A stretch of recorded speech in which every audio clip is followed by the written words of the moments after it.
Hi అండి. Welcome to Monika vlogs. అందరూ బాగున్నారా? నేను కూడా బాగున్నానండి.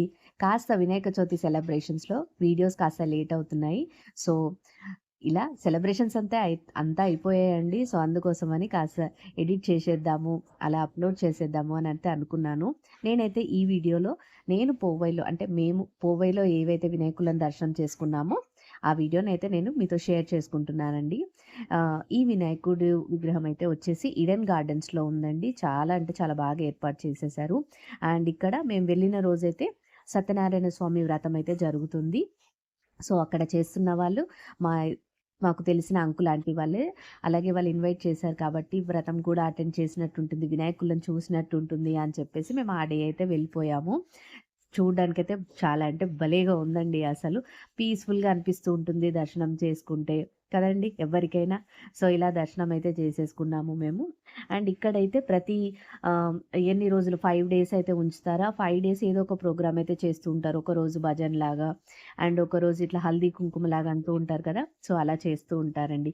అలా అయిపోయాక ఆ తర్వాతకి ఇంకొక వినాయకుడినైతే చూడ్డానికైతే వెళ్ళాము. అండ్ ఇది వచ్చేసి హీరనందిని స్కూల్‌కి ఆల్మోస్ట్ అపోజిట్‌లో ఉంటుంది.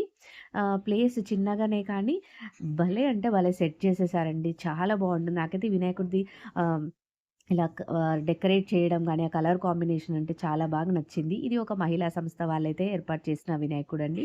సో, ఇలా ఉంది. చూస్తున్నారు కదా! చూస్తూ ఉంటేనే చూడాలని అనిపిస్తూ ఉంటుందండి. ఈ వినాయక చవితి టైంలో అయితే మనకు విగ్రహాలను చూస్తుంటేనే అసలు ఏమంటారు, కడుపు నిండిపోయిందా అన్నట్టు అనిపిస్తూ ఉంటుంది. అవునా కాదా? హ్మ్. సో, ఇలా మేమైతే ఈ వినాయకుడినైతే దర్శనం చేసేసుకున్నామండి. సో, ఆ తర్వాతకి ఇంకాస్త దూరంలో ఇంకొక వినాయకుడు ఉంది అని చెప్పేసేసైతే తెలిసింది. సో, అటు కూడా వెళ్దాము అని చెప్పి అనుకున్నాము. సో, పిల్లల్ని తీసుకొనైతే వెళ్ళిపోయాము ఆ రోజైతే. సో, ఇక్కడ ఈ వినాయకుడు అయిపోయాక అక్కడికి వెళ్ళాము. అది కొంచెం డిస్టెన్స్, అంటే వాకబుల్ డిస్టెన్స్ అయితే ఉండదు. సో, మేమైతే ఆటో తీసుకొనైతే వెళ్ళాము. అక్కడైతే చూడండి ఎంత బాగా సెట్ చేసేసారో, చూస్తున్నారు కదండీ! ఇలా ఒక కమ్యూనిటీ హెల్పర్స్ కానీ, లేకపోతే ఫ్రీడమ్ ఫైటర్స్ కానీ, అండ్ ఇది వచ్చేసి ఒక సంస్థ వాళ్ళైతే ఏర్పాటు చేశారు. స్టార్ సంస్థ అనుకుంటా అండి. నాకు అంతగా గుర్తుకు రావట్లేదు ఆ రోజుకి. స్టార్ మిత్ర మండల్ కనిపిస్తుంది కదండీ! సో, ఇలా అయితే సెట్ చేశారు. అండ్ ఈ సంస్థ వాళ్ళకొచ్చిన మెడల్స్ కానీ అవన్నిటిని వాళ్ళు మంచిగా డిస్‌ప్లే చేశారండి. పిల్లలకైతే ఇది చూస్తే అసలు వాళ్ళకొక ఇన్‌స్పిరేషన్ లాగా, ఒక మోటివేషన్ లాగా కూడా అనిపిస్తూ ఉంటుందండి. ఆ మెడల్స్ చూసి ఒక మోటివేట్ అవుతూ ఉంటారు.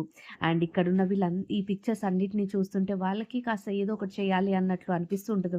మైండ్ సెట్ చేంజ్ అయితూ ఉంటుందండి. సో, ఆలోచనలో అయితే పడిపోతూ ఉంటారు. అండ్ మేము చూసిన వినాయకుల్లో ఇదైతే పెద్ద వినాయకుడండి. సో, అలా జూసే మా పిల్లలంటున్నారు, "అమ్మ ఇంత పెద్దగా ఉందా?" అని జెప్పేసి అనుకున్నారు. సో, వాళ్ళైతే చాలా అంటే చాలా బాగా ఎంజాయ్ జేశారండి. కొంతమంది అనుకుంటుండొచ్చు, లాల్‌బాగ్‌కి వెళ్ళలేదా మీరు? అక్కడ వినాయకుడు చాలా ఫేమస్ అండ్ పెద్దగా ఉంటుంది కదా అని అంటారు. బట్ ఆహ్ అక్కడ మనకు వెయిటింగ్ దర్శనంకి చాలా టైం అయితే పడుతుంది. సో, ప్రెజెంట్‌లీ పిల్లల్ని తీసుకొని అంతసేపు వెయిటింగ్ చాలా కష్టమండి. సో, అందుకోసమని మేమైతే దగ్గరలో పోవేలో ఉన్న వినాయకులనైతే ఇలా దర్శనం చేసేసుకున్నాము. అండ్ చూస్తున్నారు కదా! చిన్న వినాయకుడిని ఇట్లా మరి పిల్లలు చేశారనుకుంటా ఈ వీడియోలో. ఒక చిన్న వినాయకుడు క్లే తోటి కూడా చేశారండి. అది కూడా పెట్టారు. దానికి మంచిగా పూజలు కూడా చేశారు. నాకైతే చాలా అంటే చాలా సంతోషంగా అనిపించింది. సో, ఇలాగే మనకి వినాయకులను చూస్తూ ఉంటేనే మనకి చాలా బాగా అనిపిస్తూ ఉంటుంది కదండీ! ఏమంటారు, నిజమా కాదా? మన వీడియో మీకు నచ్చిందనే అనుకుంటున్నాను. నచ్చితే మాత్రం లైక్ చేయండి, షేర్ చేయండి, సబ్స్క్రైబ్ చేయండి.